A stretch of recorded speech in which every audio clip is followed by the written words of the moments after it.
Got lamps. Ladies and gents, we are back again, but this time we've taken you on a road trip to Europe. Prince? Do you know what? I was looking forward to this trip, and it turned out exactly how I expected it. Why not? We said let's do a road trip. You know, we decided to do one around the UK. Mm-hmm. Why not just do one around Europe? Exactly. So this followed on from our journey to Wales, where we climbed the mountain Penny Fan. And this video you're seeing now is towards the end of summer, and we decided let's do a road trip. So you're going to see the destinations we cover, but in Europe now, the UK is separated from actual mainland Europe. So there's two ways you can cross with a vehicle. You can either take the train, which is designed for vehicles, or you can take a ferry, which is a boat across the English Channel. It's a little bit slower. We wanted to get there quick, so we took the train. And as you can see now, we're coming out into France. So we're driving on the right-hand side. We also have our steering wheel on the right, because in the UK we drive on the left and our steering wheel is on the right, not on the left. So it's the complete opposite. But it's quite handy for me driving in Europe. So I must say, the views when we came out were absolutely incredible. It was sweet. Yeah, it was sweet. Prime, I must say, prime you know, European summertime weather. Come out of the Eurotunnel when there is a bright sun just shining. The weather was good. It was still early in the morning. Yep. We're bright and ready. Bear in mind, we left at 4 a.m. Yeah, 4 a.m. So what time did we come out of the Eurotunnel? About 9:30. 9:30. So 9:30, yeah. That's time itself. Yeah. You know? And yeah, just going on the motorway. So it must be. Where are we heading to now? If you want to. Yeah. So just before we go to France, we said why not? Let's head to Rotterdam. Yeah. You know, Rotterdam's a nice place. I must say, it is a nice place. You know, I've not been there. It was so nice that we had so much fun that we could only capture very limited footage for you. But look, yeah, footage is better than nothing. So I was caught up in just enjoying myself out there to a point where I said, you know what, I'll film later. Absolutely. So it was quite limited in terms of shot. Don't worry, that is not the car that Lamar drove on the top left. So we parked somewhere. Crashed my whole car through a window. Safe. I know that's actually a crazy sculpture or like art piece. I like it though because it blends in with the building. But yeah, somebody really crashed their car. So now we're just in Amsterdam. The bridge situation in Amsterdam is amazing. It still blows my mind how normal this is. Yeah, we don't have this here. We have Tower Bridge at most. And that's a big thing already in the UK. It's just Tower Bridge. This looks like a regular day bridge. So, but I guess they've just got a lot of canal systems. Their whole like city planning structure is just different to London. But it is nice. Going around Amsterdam was even nice. Yeah, it was raining quite a lot, unfortunately. But to have a car as a necessity, I enjoyed it. Very handy. Very handy. This is neither our first time taking a UK car over to Europe. Oh no. I know you've been Belgium a few times. I've been Belgium once. We normally take Eurostar when we travel by passenger. Absolutely. But this time I felt like we really had a chance to explore not just like Paris, but also Rotterdam and Amsterdam as well. But now we're really starting to get into the best parts of this journey.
Why? The reason why I say that, it just reflects on childhood.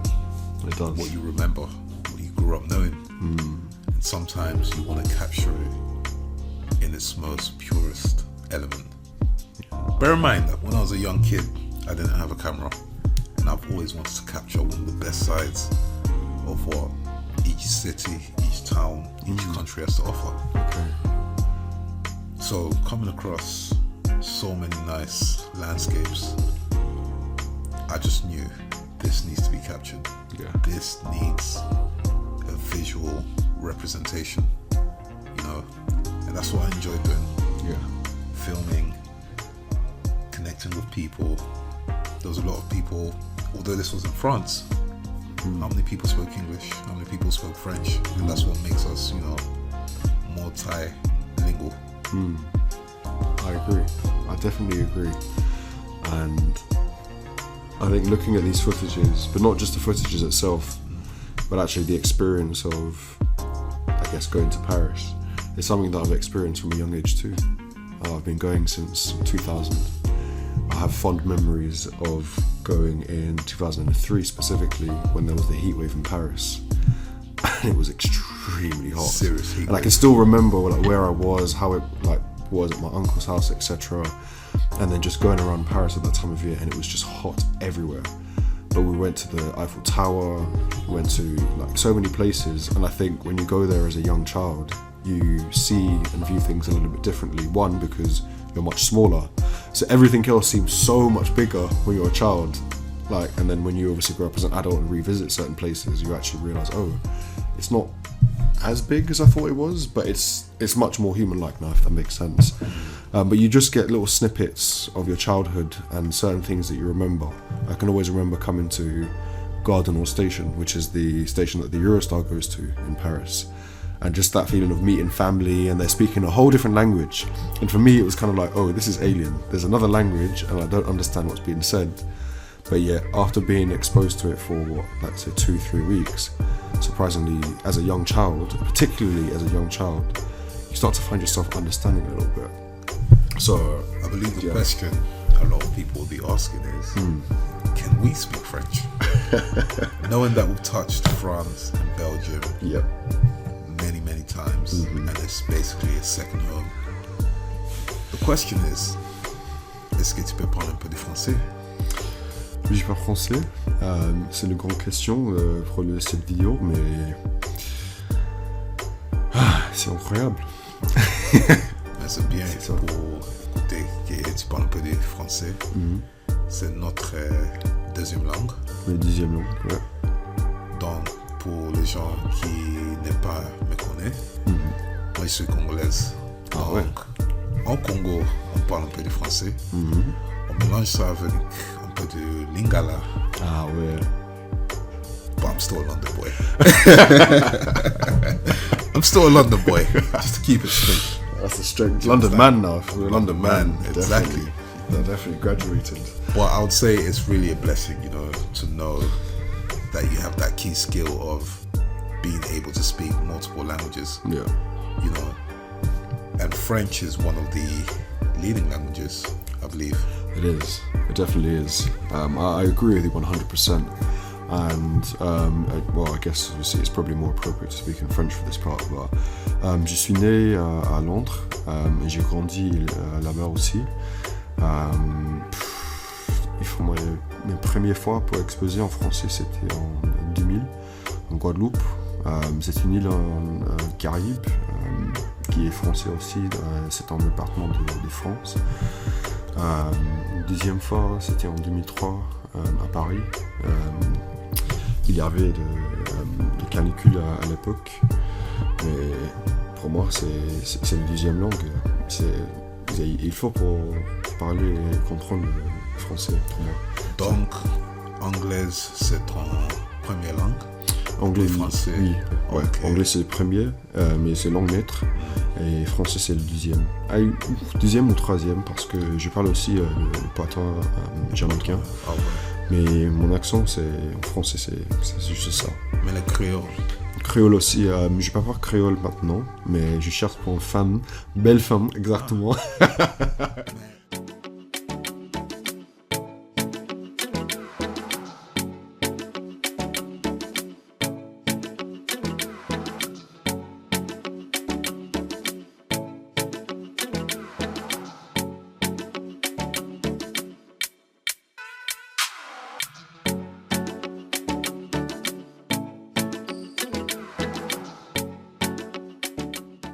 Going to Paris and France has been something that I've been doing from a young age, and I have to say this time I enjoyed it more than any other because I felt like I really got to see it and just explore, and I think having the car was just the gemstone of the trip, hands down. But right now we're inside the gardens of Château de Versailles, and they're nothing short of like magnificent, honestly. What are some of your memories of things you used to do when you went to Paris or went to Brussels when you was a child? You know what? Growing up, going to Europe, we'll mostly go for the Christmas holidays, summer holidays, as we've got a lot of extended family out there. And a majority of our times will be spent in the city, because that's where the finest restaurants are. And that was it. You know, just good food, good people to be around. I would say Paris does have that culture of making sure you see a lot of families, you know, that spend time together, which is really, really cool. It is. And to go back there as an adult, it's a game changer. Would you take any your future kids to Paris? Oh, 100%. 100%. I would definitely plan a family trip out there. Specifically to this place, Château de Versailles. 100%. Everything about this place is just magical. It is, especially if you was a kid as well. Even as an adult, like genuinely, it's actually a spectacular place. But as a kid, you would just be wowed by this.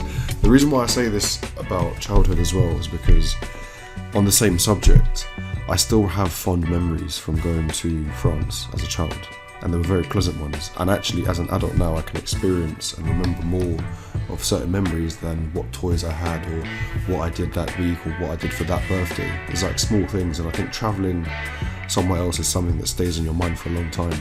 And it's actually quite a joyful thing to experience. Like, I went travelling when I was a child. My parents took me here. I went to this place, I went to that place, and I got to see that there was a world outside of where I live. It does. I don't know. I feel like it's had a positive effect on my life, 100%. I'd say as a child, building beautiful memories in places that a child has never been. It's amazing. Absolutely amazing. So I've never been Château de Versailles as a child, but I would have known if I went there at the age of 5, 6 or 7, it would have been even more different. And you would remember everything in like large detail, but you remember snippets. Absolutely. Just because you would have been that excited. Just the gold gates alone speaks volumes.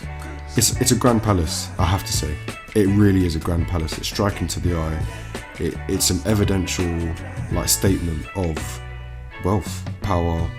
You could call it authority. I don't want to get into it too much, but it's ultimately as grand as it can get. Like, it's a palace that is just in head to toe like A-grade architecture. Can you imagine how much people visit that place every single day? And this used to be one monarch who used to live there. It's crazy. Interesting fact. Interesting fact.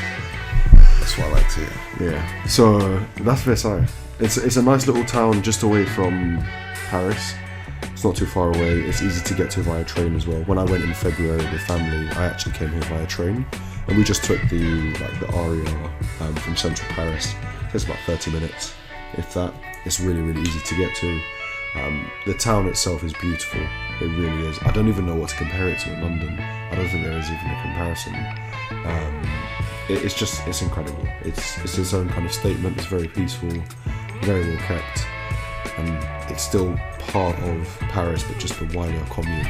And I think, again, having a car and just knowledge of certain things to do, it just allows you to explore a city that much, a little bit more. Now, it really does. It really does. I understand. And what you said about how well kept the area is, spotless. Let alone going there on the summer, breathless. So my question to you would next be, would you see yourself living in Paris in the future? Would you give it a try? I'll be honest with you. Paris for me is a beautiful place during the summer. Mostly it's because I'm a summer guy. Birthdays in summer, the best celebrations are done during summer. The sun is out in summer. The sun is out. Wherever the sun is, I'm there. Yeah. And for us to even go out there during the summer, it says a lot. Yeah. So I can see myself staying out there for a summer period. You know, like I said in the beginning, based on the shots that we've captured, that's one thing. But being there, it's a whole different ball game. I know. Whole different ball game. Watching this back is literally like watching our own cinematic, not even promotion video, but just showcasing of what it's like to almost travel. I don't even feel like this is a campaign. Like, literally, this is just an appreciation. Just reflecting back on the journey that we took. Driving around Paris and seeing the outskirts and what the city has to offer through a vehicle. Because this is the unfortunate thing that a lot of visitors are faced with when they travel around Europe. If you go there by train, if you go there by plane, you're quite limited. Yeah, you're restricted to the provisions of public transport. Absolutely. Or expensive taxi fees. Absolutely. Yeah. So for us to go there with a vehicle, there is more of a flexibility. Do you understand? This sounds like an opportunity for a future enterprise to come in for a sponsorship, but we can always discuss that off camera. Pembridge Media will do a group trip to Europe one day, and people will be amazed to see the things that we see and the things that we capture.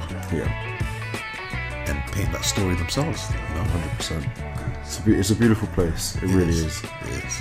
And the sun just started to come out at the right time. The weather this day was not on our side completely. I think we just got lucky that there were intervals of sun.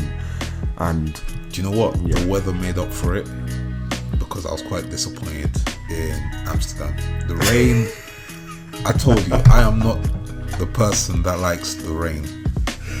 So at least some good came out of this. Yeah, of course. And when we finished our visit in the beautiful garden, we got back into the car and we decided to see more of the landscape of Paris itself.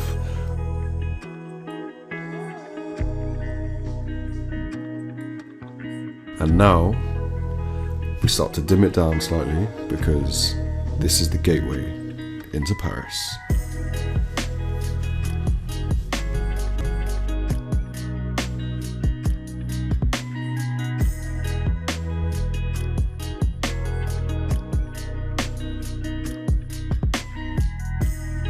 Now we make our way back to Paris, and I tried to go through this tunnel again when I went the second time in October, and I couldn't find it. But this feels like a game. I don't know. When I was driving through this tunnel, I was a little bit impressed. It's very, like, of course, short and narrow, but it literally feels like a racing game. And they do love their tunnels in Paris, I have to say. There's a lot of tunnels. I must say, that was the one thing I was looking forward to throughout the trip. The motorway and the tunnels. Yeah, just to see how their roadways are different. It's a different way of having roads. I'm not sure what's on top of all of these tunnels. That's another interesting fact. But all I know is that we're getting from A to B, and yeah, like it's just a journey. Clean drive, complete clean drive. Yeah, very crisp. The moment you go into the tunnel, you know, it's very spacious, and then you slowly reach the end of the tunnel. You come out, and it's nothing but big, bright, natural sunlight. Yeah, guiding you back to the city. You know, they make use of the space. They really do. They really do. 100%. And now like I said, we're coming into Paris. So Paris is actually quite a small city within itself. We noticed when you drive around like the 20 arrondissements, it's quite a small kind of commune, and you can get around pretty quickly. And then I guess you've got the other kind of neighbouring areas just on the outskirts. But like I said, we are approaching the city now, and this is where we really had to take in and embrace the kind of architecture and scenery that Paris has to offer, because this place is still of, you know, historical significance, and there's a lot of architecture here that paves way and ultimately homage and grace to, you know, some serious monuments. And I think this moment coming up right now, and a few others, is just a way of showing that appreciation.